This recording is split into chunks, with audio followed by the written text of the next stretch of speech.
সকালে উঠে দেখি আমার কপালে সিঁদুর নেই। হয়তো ঘুমের মধ্যে মুছে গেছে। ড্রেসিং টেবিলে বসে সিঁদুর লাগাচ্ছি। ছেলে এসে দাঁড়াল পেছনে। বলল, মা, এই সিঁদুর কেন পরো? আমি বললাম, তোর বাবার জন্য। সে হাসল। বলল, বাবা তো আর নেই। এখন কার জন্য? আমি চুপ রইলাম। সে আমার কাঁধে হাত রেখে বলল, মা, আমি কি তোমার কপাল থেকে এই সিঁদুর মুছে দিতে পারি? আমি অবাক হয়ে জিজ্ঞেস করলাম, কেন? সে আমার দিকে আয়নায় তাকিয়ে বলল, কারণ আমি চাই তোমার কপালে আমার নামের সিঁদুর। আমি তোমাকে বিয়ে করতে চাই। মা, সিঁদুরের কৌটা আমার হাত থেকে পড়ে গেল। এই গল্পটি সম্পূর্ণ শুনলে আপনাদের পানি অটোমেটিক বের হয়ে যাবে, সো যত দ্রুত সম্ভব হাতের কাছে টিস্যু নিয়ে বসে পড়ো। বিছানার চাদর যেন নষ্ট না হয় সেটা সম্পূর্ণ খেয়াল রাখার অনুরোধ জানিয়ে গল্পটি এখন শুরু করব। তার আগে সর্বশেষ অনুরোধ, দয়া করে এমন পানি বের করার গল্প নিয়মিত শুনতে আমাদের চ্যানেলটি সকলেই সাবস্ক্রাইব করুন। ধন্যবাদ। হ্যালো বন্ধুরা, আমার নাম মিতালি সেন। আমার বয়স ৩৯ বছর। আমার স্বামীর নাম সুদীপ্ত সেন, বয়স ৫২ বছর। আমাদের ২ সন্তান, রিয়ান আর তিয়া। রিয়ান ২১ বছর বয়সী, বিশ্ববিদ্যালয়ে পড়ে। তিয়া ১৪ বছর বয়সী, উচ্চ বিদ্যালয়ে যায়। আজ সকালে ঘটনাটা ঘটল। আমি নিজেকে সামলাতে পারছিলাম না।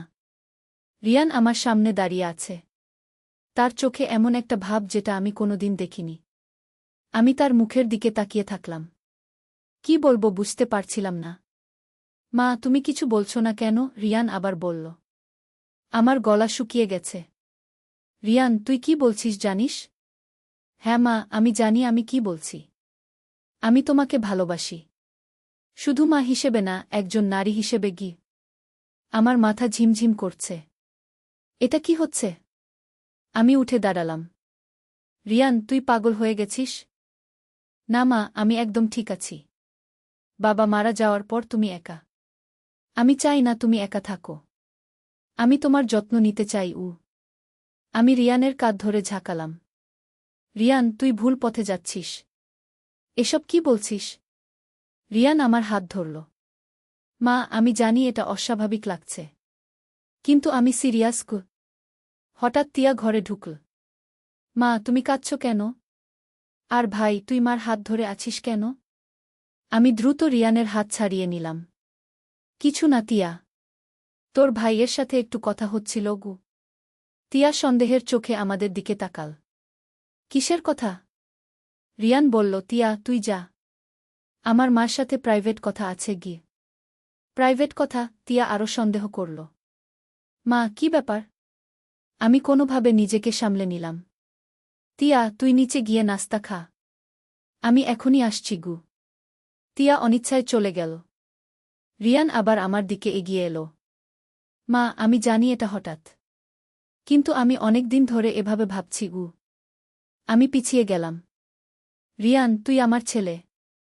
আমি তোর মা। এর বেশি কিছু না। কিন্তু মা, আমি বড় হয়ে গেছি। আমি এখন একজন পুরুষ। আমি তোমাকে সুখী করতে পারি। আমার চোখ জ্বলে ভরে গেল। রিয়ান, তুই কোথায় এসব শিখছিস? কে তোকে এসব বলেছে? রিয়ান চুপ রইল। তারপর বলল, কেউ বলেনি মা। এটা আমার নিজের অনুভূতি। আমি রিয়ানের কপালে হাত রাখলাম। বাবা, তোর জ্বর আছে নাকি? তুই কি অসুস্থ? রিয়ান আমার হাত সরিয়ে দিল। মা, আমি অসুস্থ না। আমি একদম সুস্থ। আমি গভীর শ্বাস নিলাম। রিয়ান, তুই ভুল ভাবছিস। মা ছেলের সম্পর্ক এভাবে হয় না। তুই কোনো মেয়ের সাথে প্রেম কর, বিয়ে কর, সংসার কর। কিন্তু মা, আমি অন্য কোনো মেয়েকে পছন্দ করি না। আমি শুধু তোমাকেই পছন্দ করি। আমি রিয়ানের 2 হাত ধরলাম। রিয়ান, শোন। তুই আমার সোনার ছেলে। আমি তোকে ভীষণ ভালোবাসি। কিন্তু মায়ের ভালোবাসা আর স্ত্রীর ভালোবাসা এক না। তুই কনফিউজড হয়ে গেছিস। রিয়ান মাথা নাড়ল। না মা, আমি কনফিউজড না। আমি জানি আমি কি চাই। হঠাৎ বাইরে থেকে দরজার ঘণ্টি বাজল। আমি রিয়ানকে ছেড়ে দিয়ে জানালা দিয়ে দেখলাম। আমার শাশুড়ি এসেছেন। মা এসেছেন। তুই নিচে যা। আমি রিয়ানকে বললাম। রিয়ান বলল, মা, আমাদের কথা এখনো শেষ হয়নি। আমি রিয়ানের মুখে হাত দিলাম। পরে বলবো। এখন যাগু। রিয়ান চলে গেল। আমি নিচে গিয়ে দরজা খুললাম। শাশুড়ি মানে সুদীপ্তর মা এসেছেন। নমস্কার মা গো, আমি প্রণাম করলাম। শুভ সকাল বৌমা, কেমন আছো? ভালো আছি মা, আপনি ভিতরে আসুন গো। আমরা বসার ঘরে গেলাম। তিয়া এসে দিদিমাকে প্রণাম করল। রিয়ানও এলো। দিদিভাই কেমন আছিস? শাশুড়ি রিয়ানকে জিজ্ঞেস করলেন। ভালো আছি দিদিমা, ঘুরিয়ান উত্তর দিল। আমি চা বানিয়ে আনলাম। আমার হাত কাঁপছিল। শাশুড়ি লক্ষ্য করলেন। বৌমা, তোমার হাত কাঁপছে কেন? অসুস্থ লাগছে? না মা, কিছু না।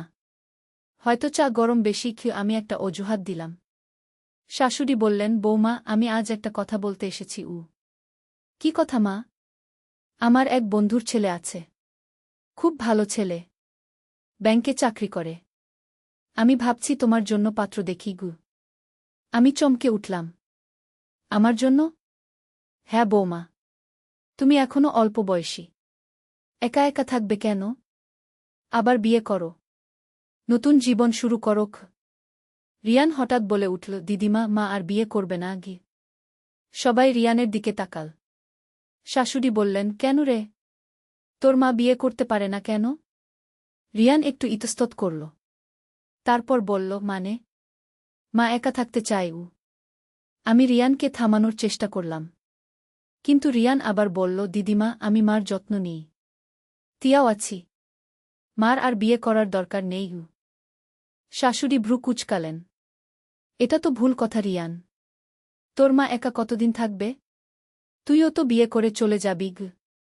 আমি কোথাও যাব না দিদিমা, আমি সবসময় মার সাথে থাকব। শাশুড়ি আরও অবাক হলেন। তুই বিয়ে করবি না? রিয়ান চুপ রইল।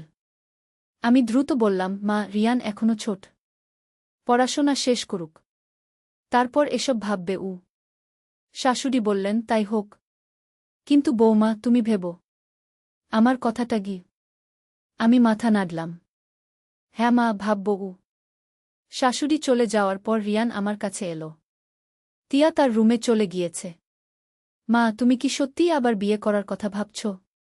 আমি রিয়ানের দিকে তাকালাম। রিয়ান, আমি কি করব সেটা আমার সিদ্ধান্ত। কিন্তু মা তুমি যদি অন্য কাউকে বিয়ে করো তাহলে আমার কি হবে? তোর কি হবে মানে? তুই তো আমার ছেলেই থাকবি গি। রিয়ান মাথা নাড়ল।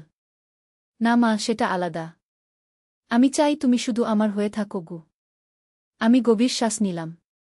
রিয়ান, তোর এই ভাবনা ভুল। তুই একজন সাইকোলজিস্টের কাছে যাগ। আমার সাইকোলজিস্টের দরকার নেই মা, আমি ভালোই আছি গু। আমি রিয়ানের হাত ধরলাম। রিয়ান, তুই আমার কাছে সবচেয়ে প্রিয়। কিন্তু তুই যা ভাবছিস সেটা ঠিক না। মা ছেলের সম্পর্ক পবিত্র, সেটাকে নষ্ট করিস না গি। রিয়ান আমার হাত চুমু দিল। আমি চমকে হাত সরিয়ে নিলাম। রিয়ান, এটা কি করছিস? মা আমি তোমাকে ভালোবাসি। আমার চোখ জ্বলে ভরে গেল। রিয়ান, তুই আমার হার্ট ব্রেক করে দিচ্ছিস। কোথায় ভুল হলো আমার? রিয়ান আমার কাছে এসে আমাকে জড়িয়ে ধরল।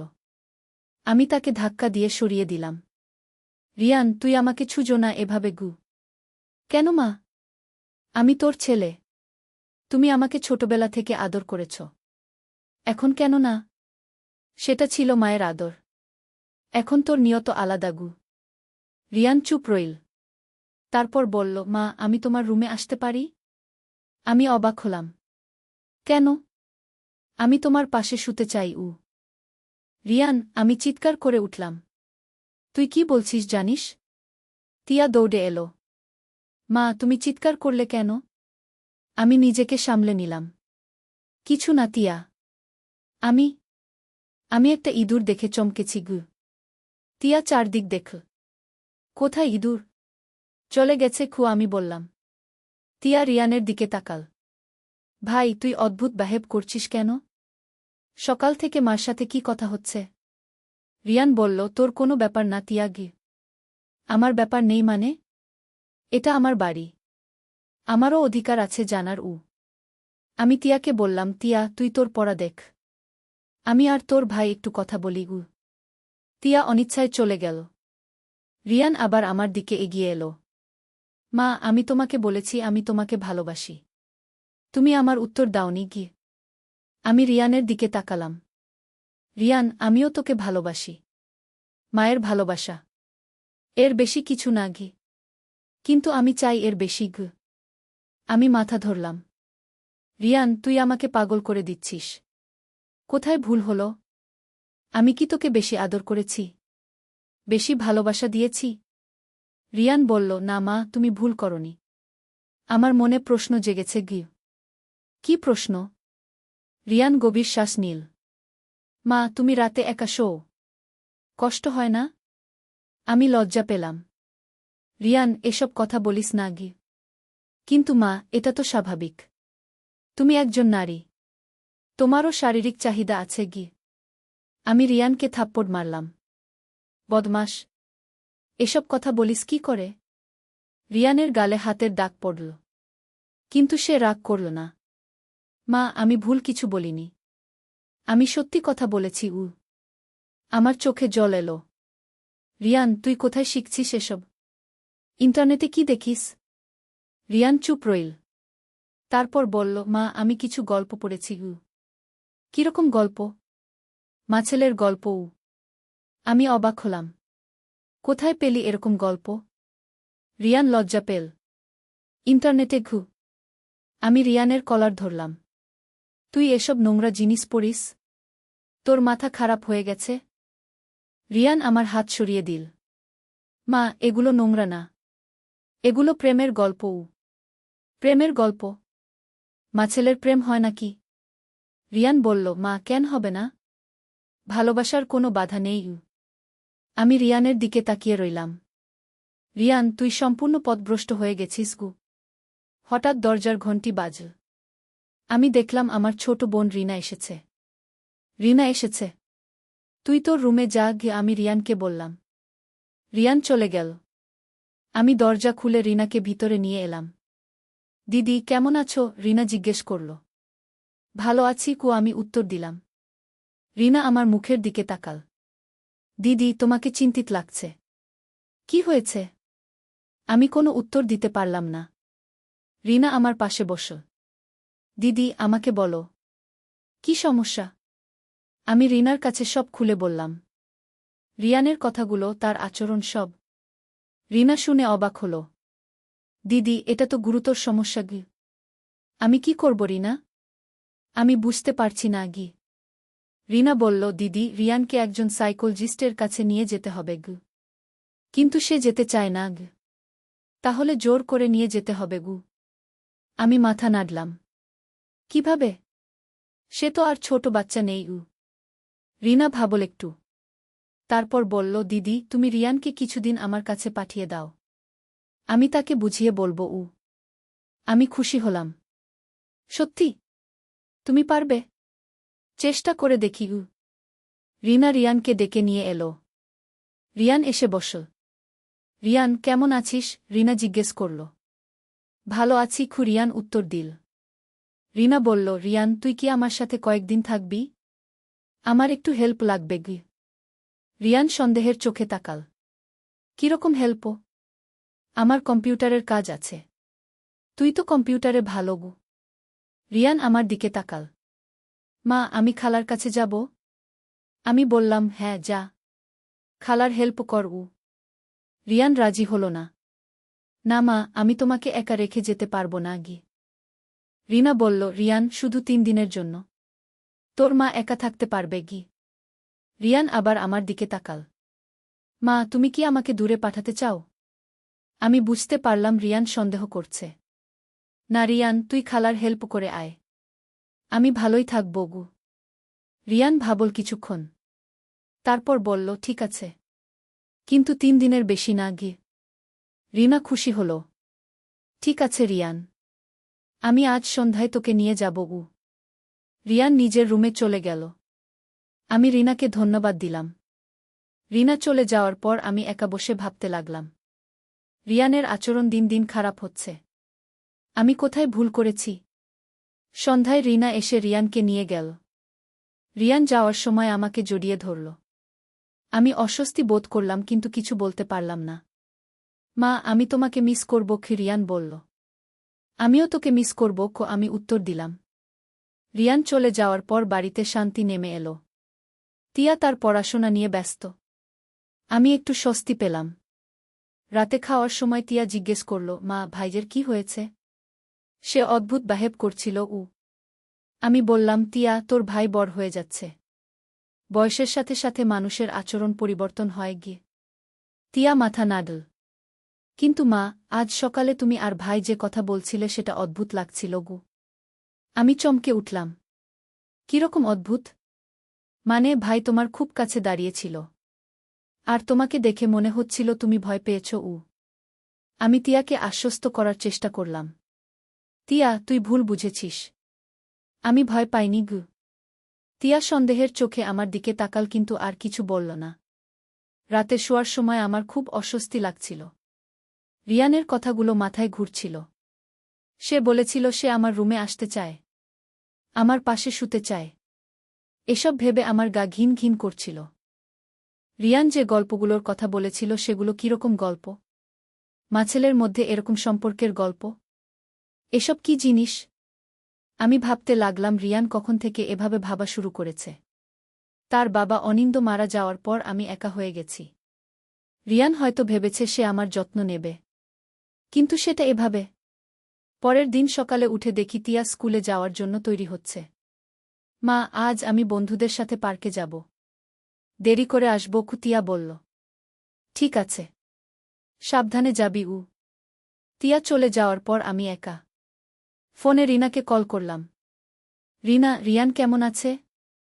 রিনা বলল, দিদি, রিয়ানের সাথে আমি কথা বলেছি। সে খুব জেদি। সে তার মতামত পরিবর্তন করতে চায় না গি। আমার মন খারাপ হয়ে গেল। তাহলে কি করব?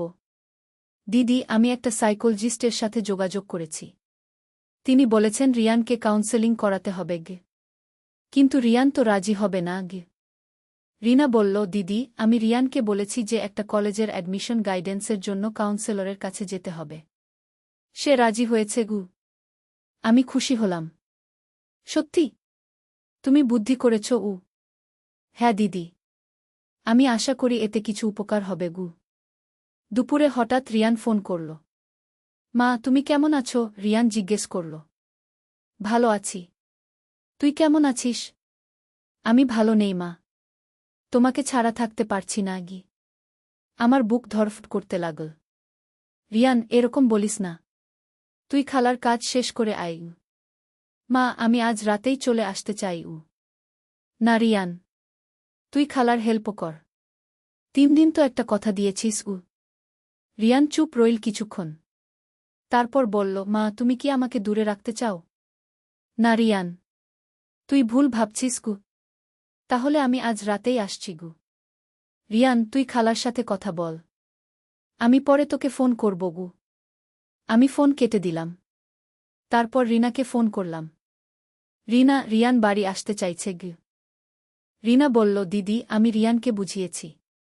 কিন্তু সে খুবই জেদি। আজ বিকেলে আমি তাকে কাউন্সেলর এর কাছে নিয়ে যাব গু। বিকেলে রিনা আবার ফোন করল।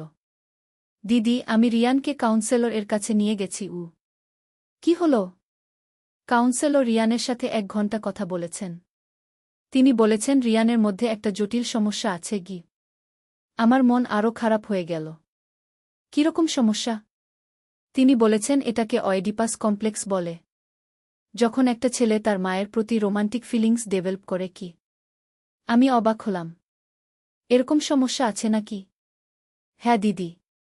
এটা সাইকোলজিক্যাল প্রবলেম। থেরাপির মাধ্যমে এটা ঠিক করা যায়। রিয়ান কি থেরাপি নিতে রাজি হবে? রিনা বলল, কাউন্সেলর রিয়ানকে অনেক বুঝিয়েছেন। রিয়ান বুঝতে পেরেছে তার ভাবনাগুলো ঠিক না গি। আমি একটু স্বস্তি পেলাম। সত্যি? হ্যাঁ দিদি। কাউন্সেলর বলেছেন এরকম ক্ষেত্রে পরিবারের সাপোর্ট খুব দরকার গু। আমি কি করতে পারি? রিনা বলল, দিদি, তুমি রিয়ানের সাথে নরমাল আচরণ করবে। কিন্তু তার অস্বাভাবিক আচরণে সাড়া দেবে না গি। সন্ধ্যায় রিয়ান আমাকে আবার ফোন করল। মা, আমি বুঝতে পেরেছি আমার ভাবনাগুলো ঠিক ছিল না গি। আমি খুশি হলাম। সত্যি রিয়ান? হ্যাঁ মা। কাউন্সেলর আঙ্কেল আমাকে অনেক কিছু বুঝিয়েছেন। আমি ভুল করেছি। আমার চোখে জল এলো। রিয়ান, তুই আমার ভালো ছেলে। তুই শুধু কনফিউজড হয়ে গিয়েছিলি। মা, আমি তোমার কাছে ক্ষমা চাই। আমি তোমাকে কষ্ট দিয়েছি। তুই আমার সোনার ছেলে রিয়ান। আমি তোকে মাফ করে দিলাম। রিয়ান কাঁদতে লাগল। মা, আমি আর কখনো এভাবে ভাবব না। আমি জানি রিয়ান, তুই ঠিক হয়ে যাবি। পরের দিন রিয়ান বাড়ি ফিরে এলো। সে আমার কাছে এসে মাথা নিচু করে দাঁড়াল। মা, আমি সরি। আমি রিয়ানের মাথায় হাত রাখলাম। রিয়ান, তুই ঠিক আছিস? এটা তোর দোষ ছিল না। রিয়ান আমার পায়ে হাত দিয়ে প্রণাম করল। মা, আমি প্রমিস করছি আমি আর কখনো তোমাকে অস্বস্তি দেব না। আমি রিয়ানকে কোলে নিয়ে আদর করলাম। এবার সেই পুরানো মায়ের আদর। কোনো অস্বস্তি নেই। তিয়া স্কুল থেকে ফিরে এসে খুশি হল রিয়ানকে দেখে। ভাই, তুই ফিরে এসেছিস। আমি তোকে মিস করেছি। রিয়ান তিয়াকে আদর করল। আমিও তোকে মিস করেছি। সন্ধ্যায় আমরা তিনজন একসাথে টিভি দেখছিলাম। রিয়ান আমার পাশে বসেছিল কিন্তু দূরত্ব বজায় রেখে। সে আর আমার খুব কাছে আসার চেষ্টা করছিল না। রাতে খাওয়ার সময় রিয়ান বলল, মা, আমি সিদ্ধান্ত নিয়েছি আমি দূরে একটা কলেজে ভর্তি হব। আমি চমকে উঠলাম। কেন রিয়ান? মা, আমার মনে হয় একটু দূরে থাকলে আমার ভালো হবে। আমি ইন্ডিপেন্ডেন্ট হয়ে উঠব। আমি বুঝতে পারলাম রিয়ান ঠিক সিদ্ধান্ত নিয়েছে। তুই যদি চাস তো যা, কিন্তু আমি তোকে মিস করব। রিয়ান হাসল। আমিও তোমাদের মিস করব মা। কিন্তু এটাই ভালো। তিয়া দুঃখ করল। ভাই, তুই চলে গেলে আমার সাথে কে খেলবে? রিয়ান তিয়ার মাথায় হাত রাখল। তিয়া, আমি ছুটির দিনে এসে তোর সাথে খেলব। কয়েক সপ্তাহ পর রিয়ান সত্যি সত্যি দূরের একটা কলেজে ভর্তি হয়ে গেল। সে যাওয়ার আগে আমাকে বলল, মা, আমি নিয়মিত কাউন্সেলিং নেব। আমি পুরোপুরি সুস্থ হয়ে উঠতে চাই। আমি রিয়ানকে আশীর্বাদ করলাম। তুই আমার গর্ব রিয়ান। তুই নিজেকে চিনতে পেরেছিস এবং পরিবর্তন হওয়ার চেষ্টা করছিস। রিয়ান চলে যাওয়ার পর বাড়ি খালি খালি লাগছিল। কিন্তু আমি স্বস্তি পেয়েছিলাম। সেই অস্বস্তিকর পরিস্থিতি আর নেই। মাসখানেক পর শাশুড়ি আবার এলেন। তিনি আবার বিয়ের প্রস্তাব নিয়ে এলেন। বৌমা, আমি আবার সেই ছেলের কথা বলতে এসেছি। তুমি একবার দেখো না। আমি ভাবলাম, রিয়ান এখন দূরে। সে সুস্থ হয়ে উঠছে। হয়তো আমার নতুন জীবন শুরু করা উচিত। মা, আমি রাজি আছি। ছেলেটার সাথে দেখা করতে পারি। শাশুড়ি খুব খুশি হলেন। সত্যি বৌমা? তুমি রাজি? হ্যাঁ মা। আমিও মনে করি একা থাকাটা ঠিক না। কয়েকদিন পর ছেলেটার সাথে আমার দেখা হল। তার নাম সৌরভ। বয়স ৪৫। বিধবা। তার একটা মেয়ে আছে। খুব ভদ্র এবং শিক্ষিত মানুষ। আমরা দুজনেই একমত হলাম বিয়ের ব্যাপারে। তিয়াও খুশি হল নতুন বাবা পাওয়ার জন্য। রিয়ানকে খবর দিলাম ফোনে। সে খুব খুশি হল। মা, আমি খুব খুশি। তুমি একা থাকবে না। কিন্তু মা, আমি বিয়েতে আসতে পারব না। আমি অবাক হলাম। কেন রিয়ান? মা, আমি এখনো পুরোপুরি সুস্থ হইনি। আমার মনে হয় আমার না আসাই ভালো। কিন্তু আমি তোমাকে ফোনে আশীর্বাদ করব। আমি বুঝতে পারলাম রিয়ান ঠিক কথাই বলেছে। ঠিক আছে রিয়ান, তুই সুস্থ হওয়াটাই আমার কাছে বেশি গুরুত্বপূর্ণ। ৩ মাস পর আমার আর সৌরভের বিয়ে হল। খুব সাদামাটা অনুষ্ঠান। শুধু আত্মীয়-স্বজন এবং বন্ধুরা এসেছিলেন। বিয়ের দিন রিয়ান ফোন করে আমাকে আশীর্বাদ করল। মা, তুমি খুব সুন্দর লাগছ। সৌরভ কাকা খুব ভালো মানুষ। তুমি সুখী থাকবে। আমার চোখে জল এলো। রিয়ান, তুই আমার সবচেয়ে ভালো ছেলে। মা, আমি তোমায় কখনো কষ্ট দেব না। আমি একটা ভালো মানুষ হয়ে উঠব। বিয়ের পর নতুন জীবন শুরু হল। সৌরভ খুব ভালো মানুষ। তার মেয়ে পূর্ণিমাও তিয়ার সাথে ভালো মিশে।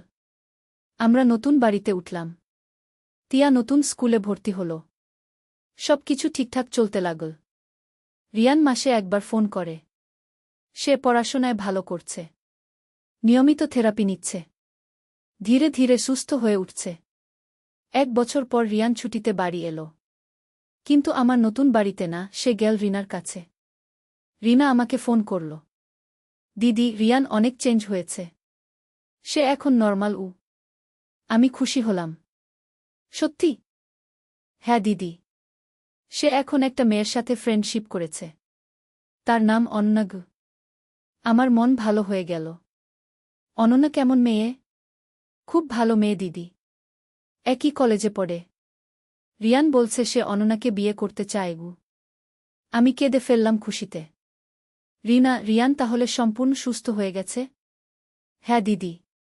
সে এখন একটা স্বাভাবিক যুবক। তার মধ্যে সেই পুরানো সমস্যা আর নেই। কয়েকদিন পর রিয়ান আমাকে ফোন করল। মা, আমি তোমার সাথে দেখা করতে চাই। আমি চমকে উঠলাম। রিয়ান, তুই কি প্রস্তুত? হ্যাঁ মা। আমি সম্পূর্ণ সুস্থ। আমি তোমাকে অনন্যার সাথে পরিচয় করিয়ে দিতে চাই। আমি খুব খুশি হলাম। অবশ্যই রিয়ান। তুই আর। পরের দিন রিয়ান অনন্যাকে নিয়ে এলো। অনন্যা খুব সুন্দর এবং ভদ্র মেয়ে। সে আমাকে মা বলে ডাকল। রিয়ান আমার কাছে এসে প্রণাম করল। তার চোখে সেই পুরানো অস্বাভাবিক ভাব আর নেই। সে এখন একটা নরমাল ছেলে। মা, আমি অনন্যাকে বিয়ে করতে চাই। তুমি আমাদের আশীর্বাদ করবে? আমি রিয়ান আর অনন্যা দুজনকে আশীর্বাদ করলাম। তোরা খুব সুখী হবি। সৌরভ রিয়ানকে পছন্দ করল। তিয়া তার বড় ভাইকে দেখে খুব খুশি হল। ভাই, তুই একদম চেঞ্জ হয়ে গেছিস। এখন তোকে ভালো লাগছে, তিয়া বলল। রিয়ান হাসল। তিয়া, আমি ভুল পথে গিয়েছিলাম। এখন আমি ঠিক পথে ফিরে এসেছি। 6 মাস পর রিয়ান আর অনন্যার বিয়ে হল। আমি খুব খুশি ছিলাম। রিয়ান সম্পূর্ণ সুস্থ হয়ে একটা সুন্দর জীবন শুরু করেছে। বিয়ের দিন রিয়ান আমার কাছে এসে বলল, মা, আমি তোমার কাছে মাফ চাই। আমি তোমাকে কষ্ট দিয়েছি। আমি রিয়ানের মাথায় হাত রেখে বললাম, রিয়ান, তুই আমার গর্ব। তুই নিজেকে সামলে নিয়েছিস। এটাই আমার কাছে সবচেয়ে বড় পুরস্কার। রিয়ান কেঁদে ফেল। মা, আমি তোমাকে সবসময় মা হিসেবেই ভালোবাসব। আর কখনো ভুল করব না। আমি রিয়ানকে আলিঙ্গন করলাম। এবার সেই স্বাভাবিক মাছেলের আলিঙ্গন। এভাবে আমার পরিবারের একটা কঠিন সময় কেটে গেল। রিয়ান সুস্থ হয়ে গেল। আমি নতুন জীবন পেলাম। তিয়াও খুশি। আজ 2 বছর পর রিয়ান আর অনন্যার একটা ছেলে হয়েছে। আমি দাদিমা হয়েছি। রিয়ান একটা ভালো বাবা এবং স্বামী। সেই দিনের কথা ভেবে আমার এখনও ভয় লাগে। যদি রিনা সাহায্য না করত, যদি কাউন্সেলিং না হতো, তাহলে কি হতো? কিন্তু শেষ পর্যন্ত সব ঠিক হয়ে গেছে। রিয়ান বুঝতে পেরেছিল তার ভুল। সে নিজেকে ঠিক করেছে। আমি বুঝলাম যে কখনো কখনো পরিবারে কঠিন সময় আসে। কিন্তু ভালোবাসা আর ধৈর্য দিয়ে সব সমস্যার সমাধান হয়। আজ আমি সৌরভের সাথে সুখী। তিয়া বড় হয়ে একটা ভালো মেয়ে হয়েছে। রিয়ান সুস্থ এবং সুখী। আর আমার একটা নাতি আছে। এই